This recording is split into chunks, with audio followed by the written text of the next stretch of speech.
Welcome to the Ogles channel. Thank you for watching today. Now today we're going to do a weekend review, or this past week in gaming, because a lot of things happened this past week that I haven't really talked about on the channel. And of course, we're going to dive into that, get some of your opinions, and just sort of break down this past week in gaming. Now the first thing we're going to talk about on the channel is going to be the Nintendo Switch OLED pre-order, and I'm going to go ahead and call it a catastrophe, because I'm going to overhype things a little bit here. We're going to say it's a catastrophe with a capital cat at the front. But the deal with the Nintendo Switch OLEDs when they first got announced is most people were sort of disappointed, I guess is the best word to put on it, because most people wanted a Nintendo Switch Pro, and we just simply got this OLED with an upgraded screen, bigger screen, a few other upgrades that no one seemed to be too ecstatic about. So when it came time to, are people going to get the new system, most people sort of went, I'm not really sure it's worth my time to reinvest my old system, cash it in, and get the new one. So no one was really hyped up for these pre-orders to a high degree. Most people I knew weren't going to get one. Most people on Twitter or YouTube and people that I follow, no one really seemed to be too hyped about pre-ordering it. However, when the pre-orders went live, they were sold out within like just a matter of minutes, and it just seemed like everywhere was completely sold out. Whether it was GameStop, Target, Best Buy, Walmart, everywhere sold out of the OLEDs. And we know what happened to them, and you know what happened to them. Scalpers. Scalpers jumped on the occasion. They heard a new Nintendo system was coming out. They hopped on it, hoping to buy them out and resell them and try to make some profit off of it.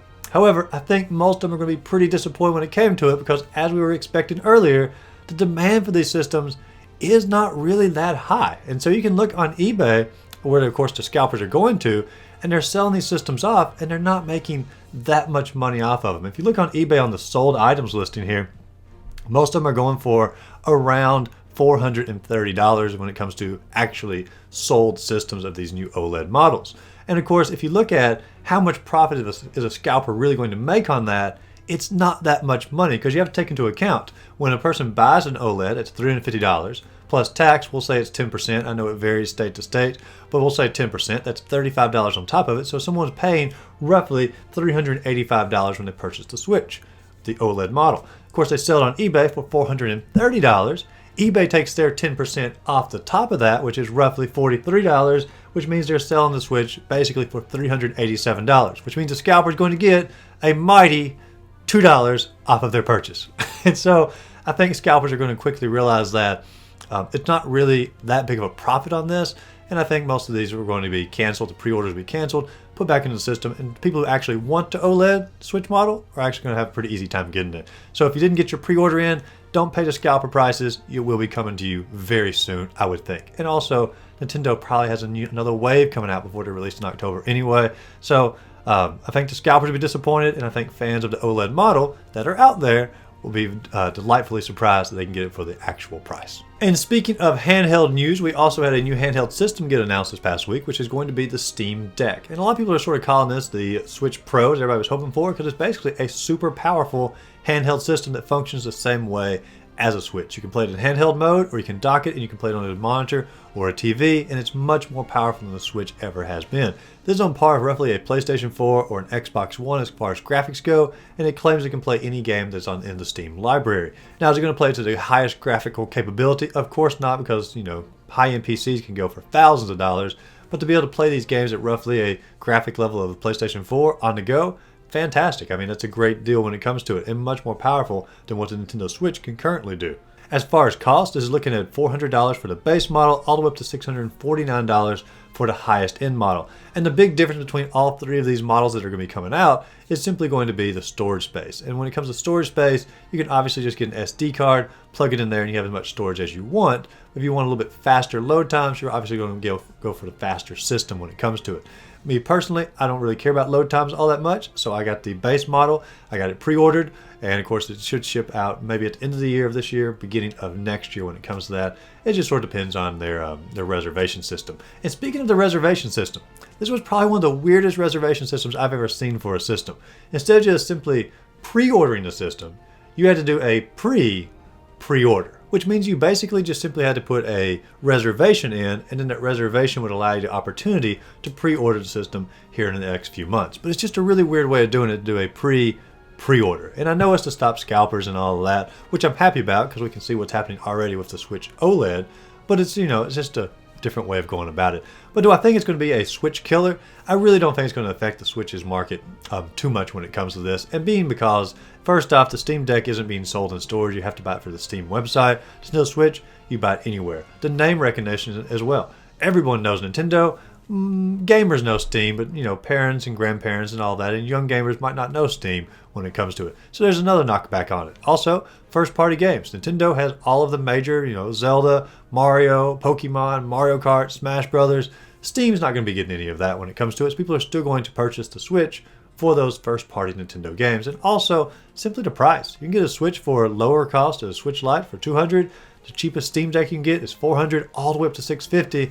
And that's going to be a huge dent on a lot of players, purchasing the Steam Deck. Do I think it's an awesome system? I truly do, and I think it's a great way to jump into PC gaming at an entry level, but I don't think it's going to have much competition against the Switch, but I think the market is large enough for both companies to exist within the same medium. And speaking of first-party Nintendo games, Nintendo also released a remaster of Skyward Sword on the Nintendo Switch, which is, of course, the Zelda game that came out on the Wii about 10 years ago or so. And, of course, when that game first came out 10 years ago, it got a lot of flack because of the motion controls. People didn't enjoy the motion controls, and they said it really sort of hindered the overall enjoyment of the game as a whole. Now, I'll admit, I didn't play the Wii version, and I was pretty excited about this version because it basically allowed you to pull away from the motion controls, and you could do a button control layout instead. So I was pretty excited about that because I'm just not really big on motion controls. It's just something that I personally don't enjoy a whole lot. Well, I picked the game up, and I did, of course, go through the button formats, and even with the button format that's laid out, I still don't really enjoy the way this game plays. It's just very cumbersome to attack within the game. And I actually found myself getting rid of the button control layout and just simply going back to the motion controls. And I enjoyed the game more when I did that, but still that falls into the category of I'm just not that big into motion control games. And I feel like the game, even though it has that button control configurement, I feel it's still meant to be a motion control game. And so Skyward Sword is not really my personal favorite of this Zelda type of game, but you might enjoy it. And of course, I'm obviously in a minority on this because a lot of companies, a lot of reviews have come out and they have really been praising Skyward Sword. I know Nintendo Life put out a ranking of all the Zelda games, and they put it as the 7th best Zelda game of all time. And they really knocked out some of my favorite Zelda games when it came to that, to put that in the top 7. I mean, we're talking about putting it above Link's Awakening, the remaster. We're talking about putting it above Oracle of Ages, Oracle of Seasons, all the original Nintendo Zeldas. I mean, they really knocked out a lot of my favorite Zelda games and put Skyward Sword on there. So I disagree with their list quite a bit as a whole, but it just goes to show some people are really enjoying Skyward Sword. And if you enjoy Zelda games and you do enjoy motion controls, hey, Skyward Sword might be the game for you. And to go ahead and wrap up the Zelda news, we had a NES Zelda cartridge that was still sealed sell for $870,000 this past week at auction. And this is a pretty enormous amount of money for a Nintendo game to sell for. Now, obviously, there's some variant within the game, and it is sealed, and the game is obviously like 30-something years old at this point, I guess 35 actually, at this point. So there's some reason for the game to bring possibly such a high dollar amount on it. It still seems a little exuberant for me, but I understand it's got the rarity behind it. It is sealed, it is old, and the collecting market is going up with that. However, another game that went on auction this past week that was more baffling to most people when it came to it, and that is going to be Mario 64, or Super Mario 64. A sealed copy of Super Mario 64 sold this past week for $1.5 million.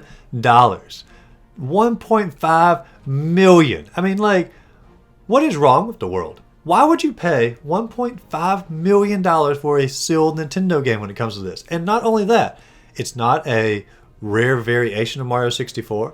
There are, hundreds of sealed copies out there. This one was ranked a little bit higher according to the WATA standards at like 9.8, which is like one of the highest rankings that you can possibly get on it. But if you get like a 9.6 one, you're only looking at spending like 1/10 of that amount of money, if not less, on the game when it comes to that.